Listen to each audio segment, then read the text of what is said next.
Hey everybody, welcome to WCAX. This is our live desk streaming show. Kicks off aired around 9:15. It's around 9:20 now.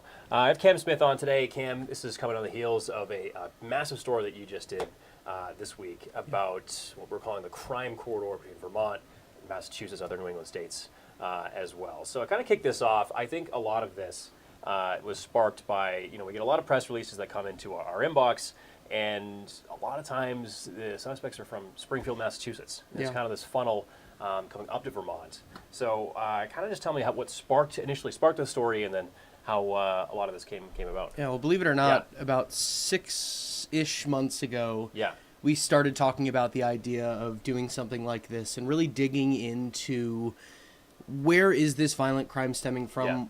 What is it stemming from? It came as we saw 3 straight years with 20-plus homicides in Vermont, including last year.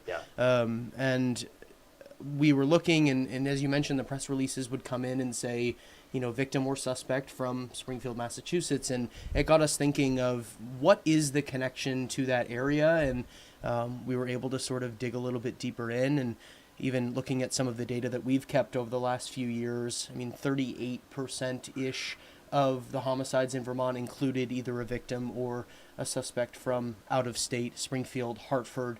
We even saw some folks from Brooklyn, New York, and other parts of New York City as well. So we were able to sort of dive a little bit deeper and really kind of get into the nitty-gritties of what it is that's going on. And I don't want to jump the gun here, as we will be showing that story in just shortly, but you went down there, talked to Springfield police. What did they say as far as on their end? Because obviously up here in Vermont, we're pretty much in constant contact with the Vermont State Police and everything like that. But on the other end of that, what look like? Yeah, we're calling it this crime corridor, right? Yeah. These folks are coming from Springfield, coming from other areas, and they're using major highways to get here to Vermont. So mostly I-91 to get out of Massachusetts and into southern Vermont, connecting to 89 and then heading up north. So we were told that the drugs are coming in from areas like Hartford, like Detroit, like New York City, and parts of eastern Massachusetts, heroin, cocaine, fentanyl, and they're coming north in exchange for guns here. The folks we spoke to here say it's easier to get firearms here. We have less stringent laws than our other neighboring New England states, so they're saying that Vermont is a destination state for guns, and these other states are a source state for drugs. And they say that the violence often stems from the two of those in the same location. It's a recipe for violence in some sense. And, I don't expect a straight answer on this. I don't think that we even have a straight answer on this. Right. But what did police tell you as far as beginning to solve any kind of this problem here? Yeah, well, one thing that they did mention time and time again is it's complex problems with complex solutions.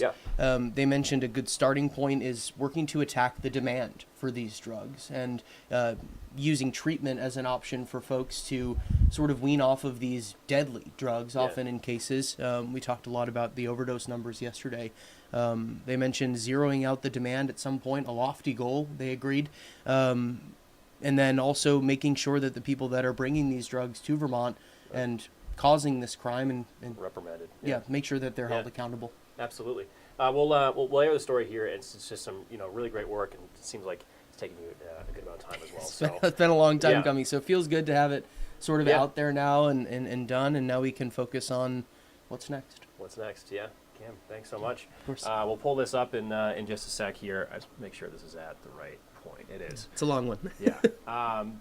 Strap in. And again, Cam, thanks so much for hopping by, and we'll get this up in just a sec. You got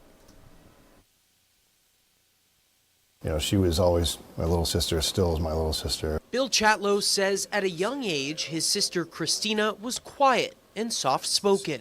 I would say 13 was kind of the magic number. And next thing you know, you couldn't keep her quiet. The southern Vermont native had a profound love for animals, especially horses. And some might even have referred to her as a horse whisperer. She became a mom in her 20s, but by her 30s, the thing she loved most would soon take a back seat to addiction. And despite pleas from her family, she couldn't stop using. I was hoping that she would listen to me. And in turn, it was the last conversation I ever had with my sister. January 23rd, 2024, a cold winter day in St. Johnsbury. Vermont State Police detectives canvassed the scene at the Cornerstone School where they found Christina Chatlos shot and killed in the driver's seat of a car. The deadly shooting was Vermont's first in 2024. Police say Chatlos came here to buy drugs. That's when they say an argument led to shots fired. This is the best placement. Police charged 15-year-old Mohammed Saeed with second-degree murder, a teen pulling the trigger. Police say that is becoming more common in Vermont, and many of those teens coming here are from the same areas. Between 2022 and 2024, data shows out of the 74 homicides in Vermont, 28 involved either a suspect or a victim from out of state. We're seeing more violence associated with drug trafficking than I think we did, say, 5 or 10 years ago. Former U.S. Attorney for Vermont Nicholas Karras says the violence stems from a long-standing pipeline between Vermont and surrounding states. He says narcotics come into Vermont from places like Hartford, Connecticut, and Springfield, Massachusetts. The illegal drugs that are being sold in Vermont can fetch a higher price here in Vermont than they do on the street in neighboring states. That's due to a high demand for drugs in Vermont. And by the time they get here, police say they've changed hands multiple times. And each time, the price tag goes up for the buyer. It's simple economics, and the folks who are trafficking these guns and these drugs know that. Authorities say if narcotics aren't being bought with cash, they're bought with guns. And those guns make their way south. And so did we to investigate this crime corridor. 165 miles down Interstate 89 and 91. Some of these apartment buildings up here have just been problems for years and years and years. Ryan Walsh at the Springfield Police Department took us to several hotspots in the city, known for what he says is open-air drug dealing. It's pretty clean right now, or pretty clear, but come nighttime, this place is packed and there's a lot of nefarious activity. Walsh says Springfield geographically is used as a distribution hub. Drugs like heroin, cocaine, and fentanyl come in from places like Detroit, New York City, Hartford, Connecticut, and parts of eastern Massachusetts. It's just cyclical. I mean, you guys see it too often. Someone from Springfield, Mass is up there involved in a homicide or an arrest, and you know, what's this 17, 18-year-old, 19-year-old kid doing up in Vermont with, you know, they're not there to visit family. They're there for a reason, and that reason is to bring guns back to Springfield. Through violence and the threats of violence. Just this month, the feds arrested 7 gang members out of Hartford, Connecticut, all involved in the pipeline, including a 28-year-old tied to a shooting in St. Johnsbury over an outstanding drug debt. There's nothing good that's coming from that transaction. State police tell us it's happening in part because guns are easier to get here. We're Monday to Friday. Detective Sergeant Dustin Robinson, commander of the Vermont State Police Drug Task Force, says you don't need to be licensed and you don't need to register guns in Vermont. And those firearms are in incredibly high demand in states with stricter firearms laws. It's a focus of our investigation because those guns are leading to violence. And some point to juvenile justice laws that go easy on kids caught carrying. Oftentimes they'll go to court and they're quaffed or forgiven. It's dismissed immediately on their first charge. But who are these kids? Law enforcement officials say they're taken advantage of by gangs or large-scale dealers to run the drugs to Vermont. I think we're also seeing more juveniles involved in, let's just call them key positions in these drug trafficking organizations than we might have before. It was very shocking to find out that it was homicide. That's how Christina Chatlos met her fate. Somebody had taken her life intentionally. Something her brother says he still can't make sense of 1 year later. What has that been like over the last year? I wonder and always think about who she could have been if I had her back.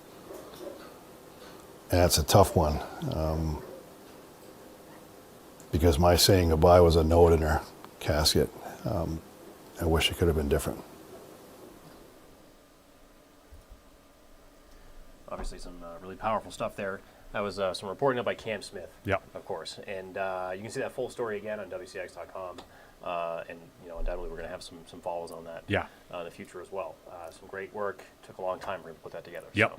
So, kind of shifting gears here, Peter, we are on the precipice of the weekend. Yes. Getting outside, that kind of thing. But, I think beginning this week we talked, we're really a little concerned about the commute. Yep. Street View out, Monday? Yeah. And these days, smooth sailing. Smooth sailing, yeah. Not a whole lot to talk about. We had the cold right around midweek, and now we're actually warming things up a bit. We did have a few light snow showers out and about there this morning, even a few light snow showers sticking around right now. We are going to gradually break apart any cloud cover, and we should hopefully get a little bit of afternoon and evening sunshine going into the day today.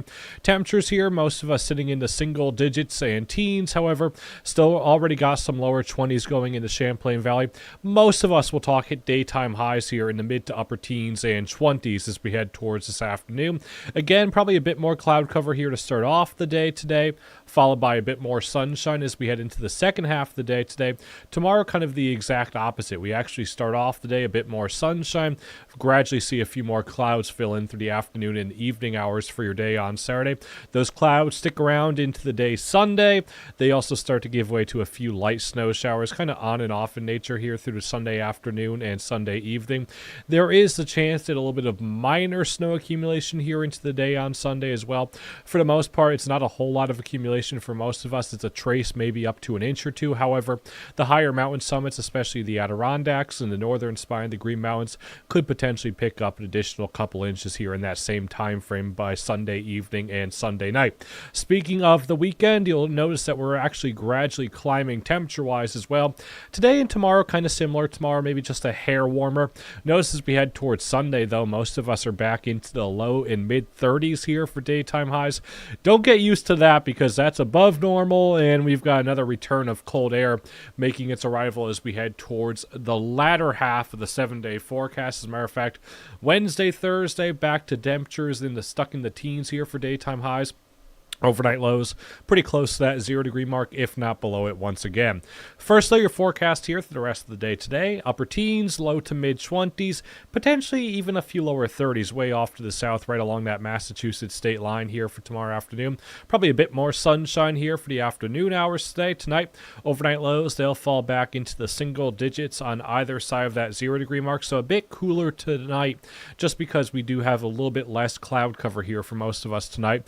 Into your day on Saturday, we start off the day, plenty of sunshine, followed by a bit more cloud cover as we head into the second half of the day for the day tomorrow. Temperatures climbing back into the 20s here for most of us come tomorrow afternoon. Now look at that 7-day forecast. Snow showers possible for Sunday. Again, with like I mentioned, a little bit of minor accumulation possible Sunday. Monday, at this point, looking quieter. We'll give the chance at a few more snow showers for Tuesday and Wednesday. Notice Tuesday and Wednesday, those temperatures really drop off. A cold front will actually be clearing through the region. Tuesday, there is the potential for maybe a few snow squalls that could quickly reduce visibility and put down a coating to an inch or two on some of those grassy surfaces and the roads. That's something that we'll keep an eye on here as we head towards next week. And then following that, we're colder for Wednesday and Thursday. Temperatures back into the teens. Overnight lows, single digits, pretty close to that 0 degree mark, and a lot of places will probably be back below that 0 degree mark as well. Well, enjoy it while it lasts. Enjoy it while it lasts. That's the way I can put it. I said it before in the morning show. At least we're kind of corresponding to warmer temperatures to the weekend days, so we can kind of get out and enjoy any of those winter activities. And the thing is, too, look, it's February in Vermont. Yeah, Exactly. exactly. Almost February in Vermont. So it's nothing we're not used to. It's nothing we're not used to. And again, I've mentioned it a few times. It's far from record-breaking cold at all. It's just cold. Yeah. Throw another jacket on it. Yeah, exactly. Yeah, Peter, thank you. I think it does for us here on WCA Extra. Of course, you can see our evening shows. Actually, an important note with the evening shows. I almost forgot. Yeah. YCI tonight. It's on our sister station, YCI. Because of at the 5 and 6 PGA. Because of golf on WCAX. So the noon is normal, so you can see us on Channel 3 News at noon, and of course all our content on the website. Yep. So, okay, I think it has it for us here. We'll see you in a bit.